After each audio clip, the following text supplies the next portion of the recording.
Today I will be talking about the main goal of a hunter, the creation of bag limits, and how hunters have helped conservationists.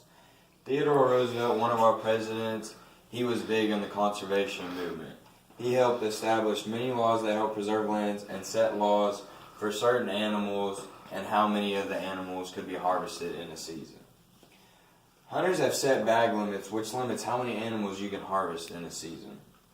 Hunters have also helped preserve public lands and, as always, follow the rules. The main goal of a hunter. The main goal of a hunter is to preserve the land and keep it best for the animal and the hunter who hunts it. They always make sure the law is carried out and obeyed, such as what time you can harvest an animal and how many animals you can harvest and such forth. Poachers are a nuisance in the hunting community. Because of poachers, hunters are looked down upon from other communities. And because of this, hunters have a stained name in such a sense in today's society. Hunters always make sure the animals are healthy and they have plentiful herds, and they are doing great. The creation of bag limits. With the creation of bag limits, this basically states how many animals you are able to harvest in a year. It has had a huge impact. Before the creation of bag limits, people would harvest multiple numbers of animals at a time. And because of this, they didn't realize this at the time, but the population size for such as deer, it decreased by, I think, 50%. This led to overhunting, which caused the numbers of animals to decline immensely. When this came into effect, the population of animals tremendously increased.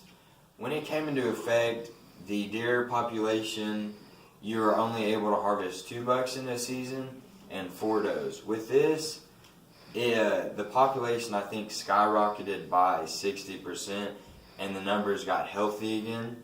With this is an insured, safe herd amounts, and this is also helping with like natural selection, to where the deer aren't overpopulated and they're starving to death. How hunters have helped conservationists. When hunters buy a tag, this goes to help keeping the land clean and paying the state or the government for the workers, such as game wardens, to help carry out the laws. And it also pays for the surveys of animals and see how many animals are in the herd and how many have been filled with the tag and how many have been harvested. Hunters always abide by the rules. By doing this, the government has to spend less money to keep in check the hunters by doing such as surveillances at night, which they have to pay the game wardens overtime, and that just saves them money. Hunters have saved a few species due to the creation of laws, such as bag limits. That is a huge impact. In conclusion, this is how hunters have helped conservationists. Hunters are a big part of the conservationist movement. Hunters have helped many species thrive and hopefully will continue.